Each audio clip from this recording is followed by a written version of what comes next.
Hello friends, welcome to my YouTube channel. आज का हमारा टॉपिक है what is bearing capacity of soil.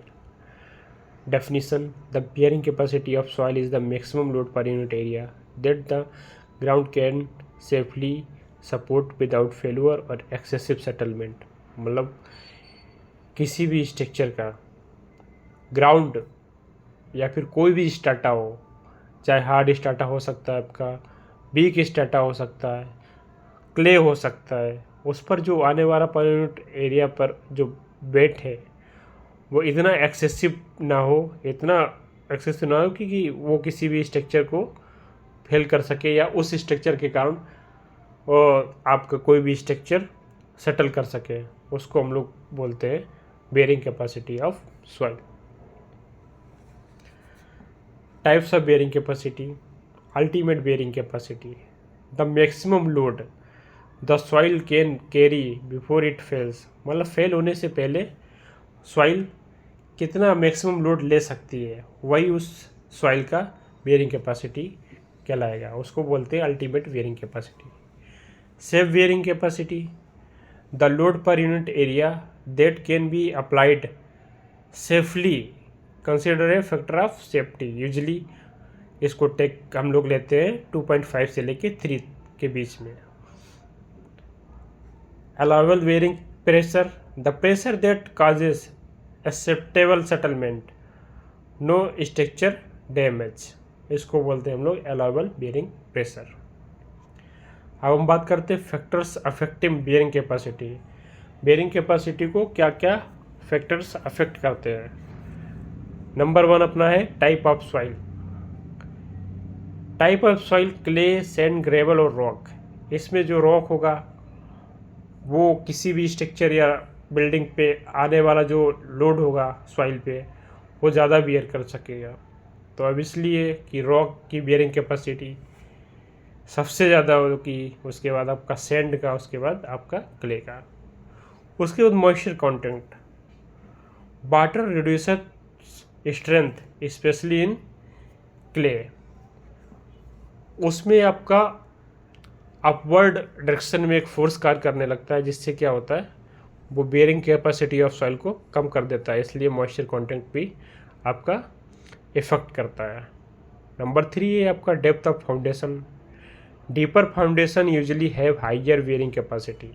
अब जब जितना ज़्यादा अपना डीप फाउंडेशन होगा उस हिसाब से अपना जो ग्राउंड का स्टार्टा होता है वो उतना ही हार्ड होता जाता है।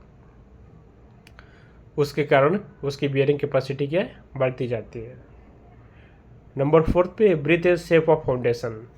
Large and properly shaped foundation distribute load better. Obvious सी बात है, breadth and shape of foundation directly effect करता है। Number 5 load inclination.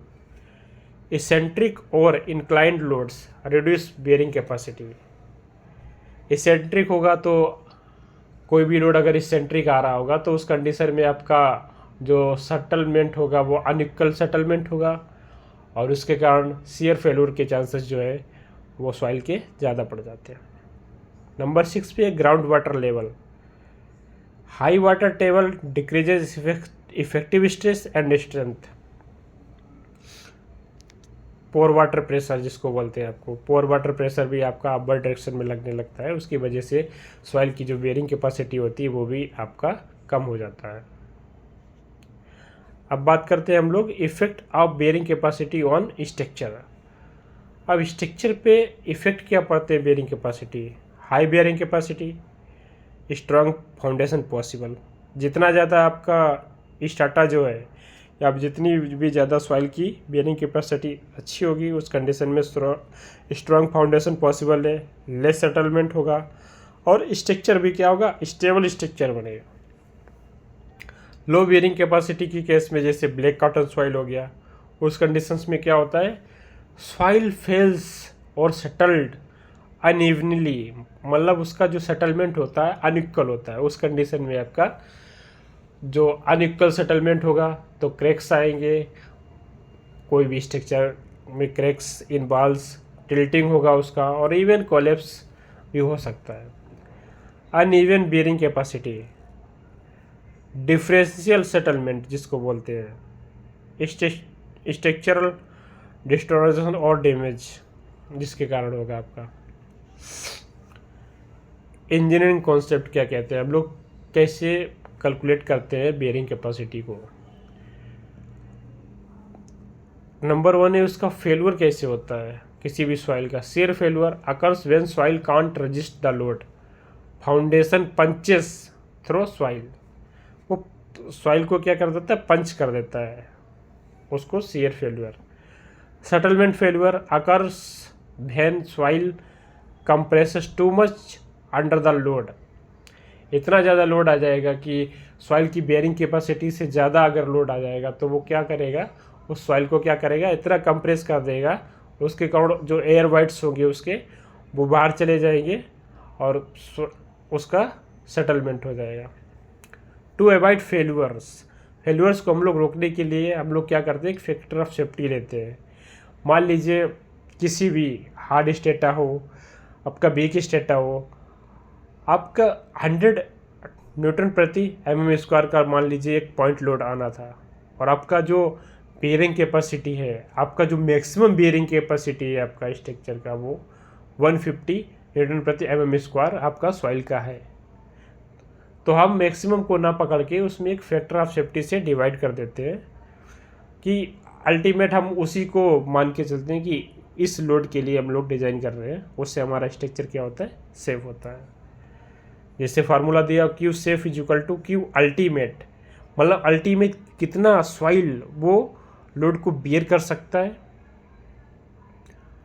उसमें से फैक्टर ऑफ सेफ्टी का डिवाइड कर देते हैं, उसी से हमारा जो Q सेफ है वो निकल के आ जाता है। फैक्टर ऑफ सेफ्टी जो वेयर करता है आपका 2.5 से लेके 3 के बीच में वेरी करता है। अब एज पर इंडियन स्टैंडर्ड्स से bearing capacity, as per Indian standard 6403/1981 के अनुसार क्या क्या होती है। टाइप ऑफ सॉइल से bearing capacity in kilo newton प्रति मीटर स्क्वायर। सॉफ्ट क्ले या फाइन क्ले जो होगा आपका वो होगा 50 किलो न्यूटन प्रति मीटर स्क्वायर, मतलब पर मीटर स्क्वायर एरिया में 50 किलो न्यूटन का लोड सह सकती है वो सॉइल। मीडियम क्ले जो होगी वो आपका जो बियर करती है 150 किलो न्यूटन प्रति मीटर स्क्वायर। डेंस सैंड होगी 300 किलो न्यूटन प्रति मीटर स्क्वायर। ग्रेवल होगा 450 न्यूटन प्रति मीटर स्क्वायर। हार्ड रॉक के केस में आपका 1000 किलो न्यूटन प्रति मीटर स्क्वायर से ज़्यादा जाता है। हार्ड रॉक जैसे आपका बेसाल्ट हो गया या फिर ग्रेनाइट हो गया, जैसे जैसे स्टेटा का डेप्थ, मतलब आपका फाउंडेशन का डेप्थ बढ़ता जाता है, स्टेटा भी वेरी करता जाता है। एक कंडीशन की डेप्थ में आपको आके हार्ड स्टेटा मिल जाता है, उस कंडीशन में उसको बोलते हैं हम लोग हार्ड रॉक। जैसे ग्रेनाइट हो गया, हार्ड रॉक हो गया, ये सब आपका जो बियर कर सकता है वो 1000 किलो न्यूटन प्रति मीटर स्क्वायर प्लस करता है। Thank you for watching. अगर आपको इस वीडियो पसंद आया तो लाइक कीजिए, सब्सक्राइब कीजिए। Thank you.